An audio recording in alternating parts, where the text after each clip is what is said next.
नमस्कार मित्रों, हमारे चैनल अद्भुत ज्ञान सुविचार में आपका स्वागत है। आज की कहानी है सोमवार व्रत कथा का महत्व। बहुत समय पहले किसी नगर में एक धनी व्यापारी रहता था। दूर दूर तक उसका व्यापार फैला हुआ था। नगर के सभी लोग उस व्यापारी का सम्मान करते थे।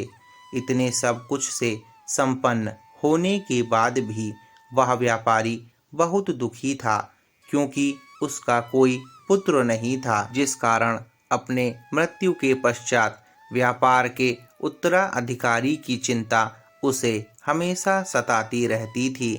पुत्र प्राप्ति की इच्छा से व्यापारी प्रत्येक सोमवार भगवान शिव की व्रत पूजा किया करता था और शाम के समय शिव मंदिर में जाकर शिव जी के सामने घी का दीपक जलाता था। उसकी भक्ति देखकर माता पार्वती प्रसन्न हो गईं और भगवान शिव से उस व्यापारी की मनोकामना पूर्ण करने का निवेदन किया।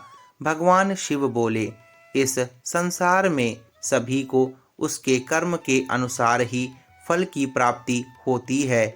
जो प्राणी जैसा कर्म करता उन्हें वैसा ही फल प्राप्त होता। शिवजी द्वारा समझाने के बावजूद मां पार्वती नहीं मानी और उस व्यापारी की मनोकामना पूर्ति हेतु वे शिवजी से बार बार अनुरोध करती रहीं। अंततः माता के आग्रह को देखकर भगवान भोलेनाथ को उस व्यापारी को पुत्र प्राप्ति का वरदान देना पड़ा। वरदान देने के पश्चात भोलेनाथ मां पार्वती से बोले, आपके आग्रह पर मैंने पुत्र प्राप्ति का वरदान तो दे दिया, परंतु इसका यह पुत्र 16 वर्ष से अधिक समय तक जीवित नहीं रहेगा। उसी रात भगवान शिव उस व्यापारी के स्वप्न में आए और उसे पुत्र प्राप्ति का वरदान दिया और उसके पुत्र के 16 वर्ष तक जीवित रहने की भी बात बताई। भगवान के वरदान से व्यापारी को खुशी तो हुई, लेकिन पुत्र की अल्पायु की चिंता ने उस खुशी को नष्ट कर दिया। व्यापारी पहले की तरह सोमवार के दिन भगवान शिव का विधिवत व्रत करता रहा। कुछ महीनों के बाद उसके घर अति सुंदर बालक ने जन्म लिया। घर में खुशियां भर गईं। बहुत धूमधाम से पुत्र जन्म का समारोह मनाया गया, परंतु व्यापारी को पुत्र जन्म की अधिक खुशी नहीं हुई, क्योंकि उसे पुत्र की अल्पायु के रहस्य का पता था। जब पुत्र 12 वर्ष का हुआ तो व्यापारी ने उसे उसके मामा के साथ पढ़ने के लिए वाराणसी भेज दिया। लड़का अपने मामा के साथ शिक्षा प्राप्ति हेतु चल दिया। रास्ते में जहाँ भी मामा भांजा विश्राम हेतु रुकते, वहीं यज्ञ करते और ब्राह्मणों को भोजन कराते। लंबी यात्रा के बाद मामा भांजा एक नगर में पहुँचे। उस दिन नगर के राजा की कन्या का विवाह था, जिस कारण पूरे नगर को सजाया गया था। निश्चित समय पर बारात आ गई, लेकिन वर का पिता अपने बेटे के एक आंख से काने होने के कारण बहुत चिंतित था। उसे भय था कि इस बात का पता चलने पर कहीं राजा विवाह से इनकार न कर दें, जिससे उसकी बदनामी भी हो और उसे और उसके बेटे को राजा कारावास की सजा ना दे दे। जब वर के पिता ने व्यापारी के पुत्र को देखा तो उसके मस्तिष्क में एक विचार आया।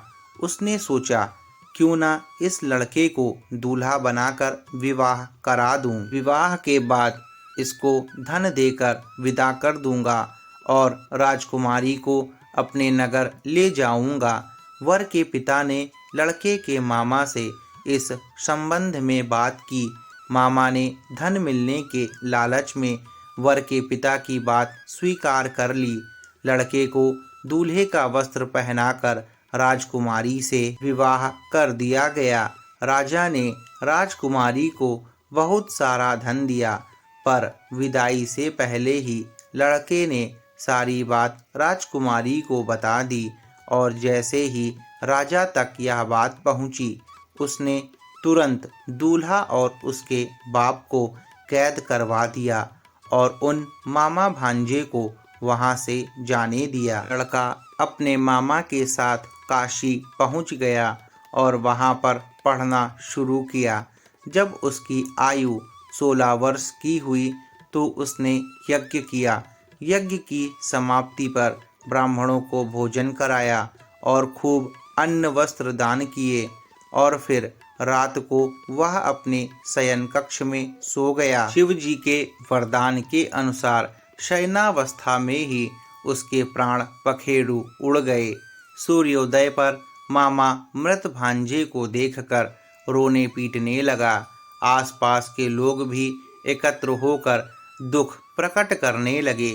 लड़के के मामा के रोने विलाप करने के स्वर समीप से गुजरते हुए भगवान शिव और माता पार्वती ने भी सुने। माता पार्वती ने भगवान से कहा, प्राणनाथ, मुझे इसके रोने के स्वर सहन नहीं हो रहे। आप इस व्यक्ति के कष्ट को अवश्य दूर करें। भगवान शिव ने माता पार्वती के साथ अदृश्य रूप में समीप जाकर देखा तो उन्होंने माता पार्वती से कहा, यह तो उसी व्यापारी का पुत्र है जिसे मैंने 16 वर्ष की आयु का वरदान दिया था। इसकी आयु पूरी हो गई है। माता पार्वती ने फिर भगवान शिव से निवेदन कर उस बालक को जीवन देने का आग्रह किया।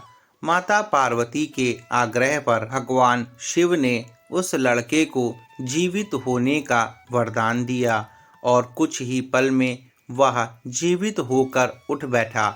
शिक्षा समाप्त करके लड़का मामा के साथ अपने नगर की ओर चल दिया।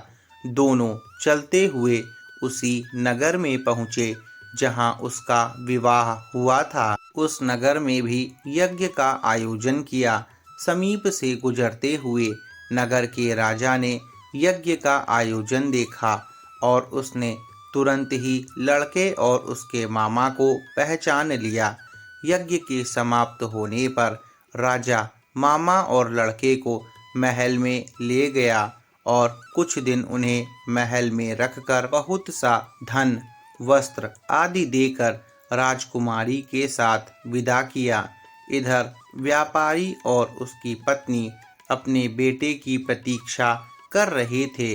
उन्होंने प्रतिज्ञा कर रखी थी कि यदि उन्हें अपने बेटे की मृत्यु की खबर मिली तो दोनों अपने प्राण त्याग देंगे। परंतु जैसे ही उसने बेटे के जीवित वापस लौटने की खबर सुनी तो वह बहुत प्रसन्न हुआ। वह अपनी पत्नी के साथ नगर के द्वार पर पहुंचा। अपने बेटे के विवाह का समाचार सुनकर पुत्र वधू राजकुमारी को देखकर उसकी खुशी का ठिकाना ना रहा। उसी रात भगवान शिव ने व्यापारी के स्वप्न में आकर कहा, हे वत्स, मैंने तेरे सोमवार के व्रत करने और व्रत कथा सुनने से प्रसन्न होकर तेरे पुत्र को लंबी आयु प्रदान की है। पुत्र की लंबी आयु सुनकर व्यापारी बहुत प्रसन्न हुआ, क्योंकि सोमवार का व्रत करने से व्यापारी के घर में खुशियां लौट आईं। शास्त्रों में लिखा है कि जो स्त्री पुरुष सोमवार का विधिवत व्रत करते और व्रत कथा सुनते हैं, उनकी सभी इच्छाएं पूरी होती हैं। सोमवार व्रत भगवान शिव को समर्पित है। त्रिदेवों में एक माने जाने वाले भगवान शिव को प्रसन्न करने के लिए हिंदू धर्म में सोमवार के व्रत का विधान है। माना जाता है कि सोमवार का व्रत पूरे विधि विधान के साथ करने से मन की सारी इच्छाएं पूर्ण हो जाती हैं। प्राचीन शास्त्रों के अनुसार सोमवार के व्रत 3 तरह के होते हैं। सोमवार, 16 सोमवार और सौम्य प्रदोष। तीनों तरह के व्रतों की पूजा विधि एक ही है, परंतु व्रत कथा अलग अलग है। सोमवार व्रत सूर्योदय से प्रारंभ कर तीसरे पहर तक किया जाता है। शिव पूजा के बाद सोमवार व्रत की कथा सुननी आवश्यक है।